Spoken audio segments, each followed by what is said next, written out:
living on the shores of the Mediterranean Sea in Morocco, a retirement for people of all colors. Can you buy alcohol in the country? What about transportation? Do women go to bars or nightclubs? How much does it cost? We will answer all of these questions and more. Stay with us for verifiable information.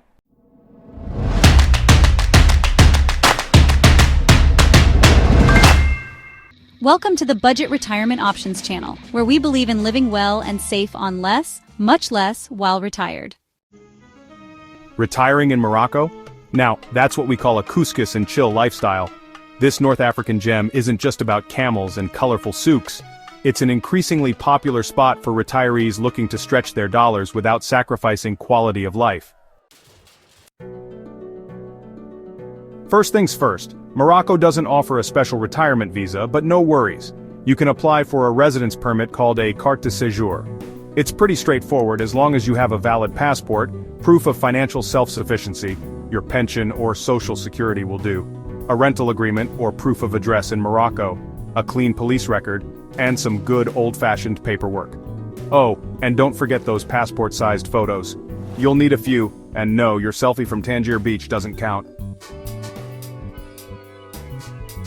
Financially, you'll be surprised how far your money goes. Some estimates say you can get by comfortably on around $500 a month, though you'll likely want a bit more cushion for tagines and weekend trips. A single retiree might spend around $495 monthly, not including rent, while a couple could live well for under $1,800. Rent is jaw-droppingly cheap, like 80% lower than in the US, and you might just score a sea view apartment for the price of your old cable bill. The apartments, villas, and houses you see on your screen are all beachfront properties, with Wi-Fi and a full kitchen. We found over 70 properties during the month of August. If this is the cost for beachfront rentals, you can imagine how cheap it is to live in other parts of the city or country.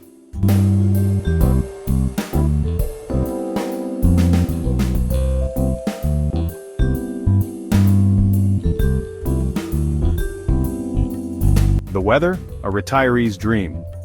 Morocco offers options if you're tired of shoveling snow or sweating through humid summers.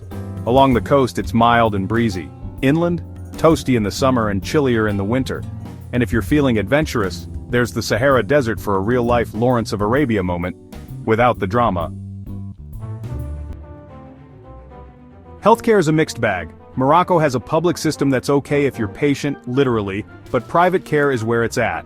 It's affordable and high quality, and expats usually get private insurance to keep things smooth and speedy. Now let's talk safety. Morocco is generally safe, especially for retirees who aren't bar hopping at 2 in the morning. Petty crimes like pickpocketing can happen in touristy areas, but use common sense and you'll be fine. As for travel perks, Morocco is a hop, skip, and a croissant away from Europe. Direct flights from cities like Casablanca and Marrakesh will whisk you to Paris, Madrid, Lisbon, or London in just a few hours. So yes, weekend getaways to the City of Light are 100% on the table. It takes less than 3 hours to fly from Casablanca to Paris, and less than $100 for a one-way ticket. Of course, it's not all mint tea and sunsets. There are some cons. Bureaucracy can be a test of patience, and possibly your French, and while many Moroccans speak French or Arabic, English isn't always common, so get ready to channel your inner mime at the post office. Healthcare in rural areas isn't as robust, and adjusting to a slower, more traditional pace of life might take time. But hey, isn't that part of the adventure? All in all, Morocco offers an affordable, beautiful, and culturally rich place to spend your golden years. You'll trade big box stores for bustling markets, bland weather for Mediterranean sunshine, and your fast-paced life for a slower, sweeter rhythm. Plus, let's be real, your Instagram is going to look amazing. Let's dive into what life is really like for non-Muslim expats in Morocco. And don't worry, this isn't some strict desert-bound monastery. Morocco is a majority Muslim country, yes, but it's also surprisingly tolerant and diverse, especially in the cities. Expats from all over the world, Americans, Brits, Canadians, French, and Germans, live comfortably in places like Marrakesh, Casablanca, Rabat, and Tangier, many of whom aren't Muslim. You can practice your religion or not practice at all, and while it's respectful to dress modestly in certain settings, no one's checking your spiritual credentials at the airport. Now let's talk booze. Because yes, you can absolutely buy alcohol in Morocco. There are liquor stores, bars, hotel lounges, and even supermarkets in bigger cities that sell beer, wine, and spirits. Morocco actually produces its own wines, and they're not bad. And you can find imported stuff too.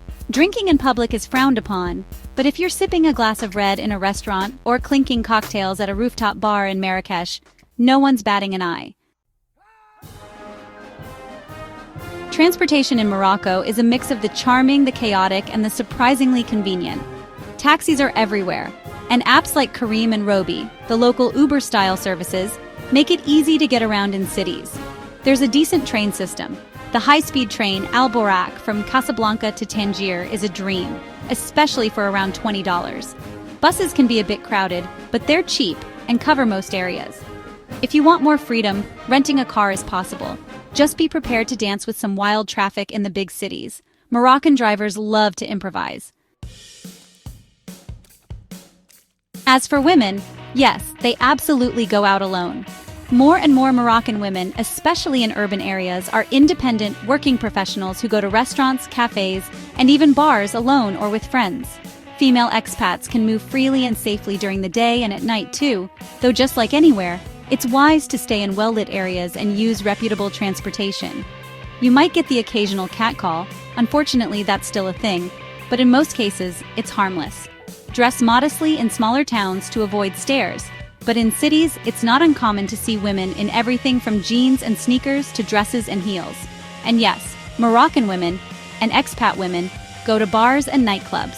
Marrakesh, Casablanca, and even Tangier have buzzing nightlife scenes with lounges, rooftop bars, beach clubs, and live music.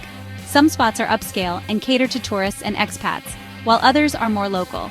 Just know that the scene can feel male-heavy at times, but solo women or women in groups are not out of place. In short, Morocco is a unique mix of tradition and modernity. If you're respectful of the culture, open to new experiences, and maybe ready to haggle like a pro in the souk, it can be a fantastic and eye-opening place to retire, whether you're sipping mint tea or a cold Casablanca beer. Morocco's visa exemption policy is one of the reasons so many U.S. travelers visit the country. Per the agreement between the two nations, U.S. citizens can visit Morocco without a visa for up to 90 days. This policy applies to short-term leisure, tourism, or business trips. Viewers are encouraged to check with the State Department for updates on safety. It is advisable to always keep an anytime flight ticket to Europe along with your passport. Morocco has a record of safety, and many expats worldwide live there. You will find the expats and Facebook groups under Expats in Morocco.